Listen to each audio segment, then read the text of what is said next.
I'm Tommy McNeil reporting. U.S. President Donald Trump standing with Chinese President Xi Jinping. During a joint news conference, Mr. Trump presses Xi to push North Korea to abandon its nuclear program. Perhaps now more than ever, we have an opportunity to strengthen the relationship between our two countries and improve the lives of our citizens as long as we stand together with others, if necessary, against those who threaten our civilization. That threat will never happen. It doesn't even have a chance.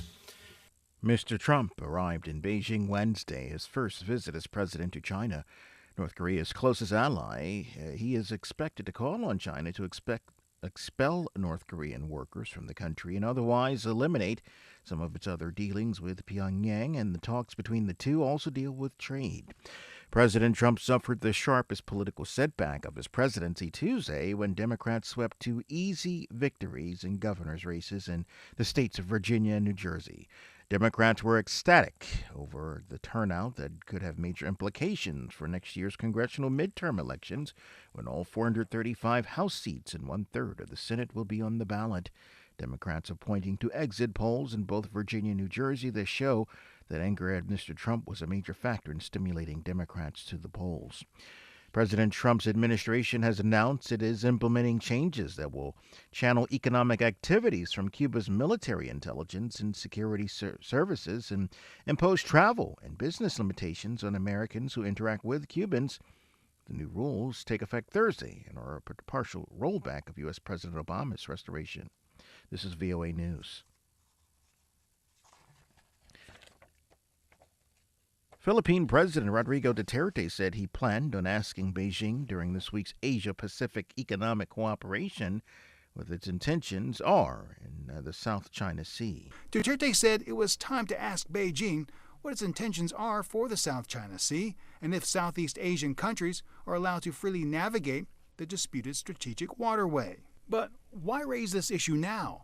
Rand Corporation Associate Director for the Center for Asia-Pacific Policy, Scott Harold, says Duterte's behavior may stem from the Philippine leader trying to play hard to get with Washington, while at the same time, he says, that can't mean signaling to China that anything they do is okay. If he wants to extract resources or commitments or appear to his base to be sufficiently patriotic, nationalistic, what have you, he needs to stand up for the Philippines' claims. Harold says that while Duterte has been content to downplay a July 2016 Permanent Court of Arbitration award in favor of the Philippines, he must also convince his supporters that he's doing enough to merit their trust. That's VOA's Steve Miller reporting. Vice President Mike Pence and his wife Karen headed to the small Texas town of Sutherland Springs to console the wounded survivors and families of the victims of the nation's latest mass murder. Mr. Pence spoke Wednesday at a prayer vigil for the 26 churchgoers shot dead during a Sunday morning service by a gunman with a history of mental health issues. He also met with law enforcement officials and the church neighbor who shot the gunman as he fled, potentially saving other lives.